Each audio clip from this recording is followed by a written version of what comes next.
Shalom, y'all. My name is Jane Goldie Wynn, and I'm the author of Rainbow in the Night, A Journey of Redemption. I'll tell you a little bit about it at the end. But last time that I spoke, I talked about how we were learning how to navigate through the whole pandemic and the quarantine. So when I went away for a writing retreat, I started to write about all of our experiences and everything that we were learning, and I called it Musings While Quarantined. And I came up with 8 stages, and the first one I shared on the last video called Fear of the Unknown and Many Unanswered Questions. And that was in the beginning when things were very, very confusing because nobody knew exactly what was going on. And I called stage 2, How to Navigate This New Normal, which was suddenly thrust upon us. So I'm going to be just sharing. I'm going to read some of what I wrote and experienced during this time. So friends and family advised us that it would be better if we could make very few trips to the store and buy in large quantities so that we could stay quarantined at home. For me, this presented a huge challenge since I was used to running to the store and getting what I needed at the time and not stocking up. I wasn't even sure how to plan ahead for a month's worth of groceries and supplies. I did inquire from a friend who was used to buying in bulk how to come up with a game plan.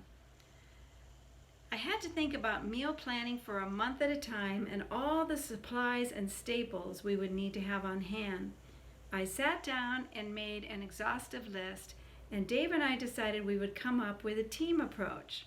We would both drive to the grocery store, but I would go in with my mask and gloves and get everything that was needed and bring it out to the car. Unfortunately, many people hoarded toilet paper, so there was none on the shelves. Thankfully, we had some left, but we knew we might need to get some from our family if the stores were not restocked. Once I got to the car, Dave would put on his gloves and take everything out of the plastic bags. He would then put the groceries into our permanent bags, since we were told that the virus could live on plastic for at least 24 hours. As soon as the groceries were transferred, I threw away all the plastic bags and my gloves. Then we got the groceries upstairs to our condo,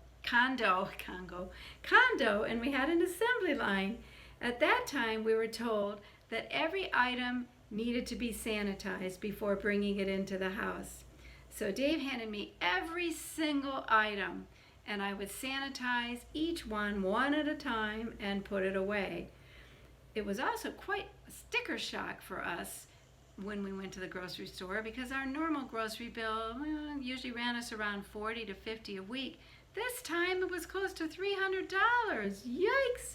So that was, really the first reality that began to sink in, is that, wow, we really did have to change our way of living day to day, because really I don't mind going out, and I'm the kind of person that if I'm driving here and I need something, I'll just stop at the store, and then I'll stop at another store and get a little here, get a little there. I've just never been the kind of person who buys ahead of time. It's just never been me. So it really was a whole new learning experience. But as time went along, we would learn more, and thankfully we got a lot of support from family and friends, and we certainly prayed a lot. And my hope for all of you during this time is that all of you are finding your new normal and finding your way of navigating through whatever stages you may have had to identify. And I know that in time, I think I heard one of the newscasters say recently that every day we're one day closer to finding the end of this pandemic. So we just need to pray and stay focused in today, because again, as I said last time, today is all we have. And when we just stay focused in the now and in the present, that's where we can find and keep our peace, because anxiety will really set in if we start to think about the future. And we really can't do that because we don't know what the future will bring. Only God knows. And so it's important to just stay focused, to stay in prayer, to stay supported, to call people for support when you need to. I'm always here for you. You can always contact me on my website, which I will tell you is janegoldiewynn.com. And my email is on there as well. So please feel free if you need some extra support. I'd love to be here for you. But I just know we're all in this together, and I know that we will learn many wonderful things, and God will work good even from this difficult time, as he says in Romans 8:28, all things work together for good to those who love him and are called according to his purposes. So we're so grateful. So I just pray that you will take care of yourself, that you will do things that nurture your soul and your heart, and that you will just stay safe. That's the most important thing.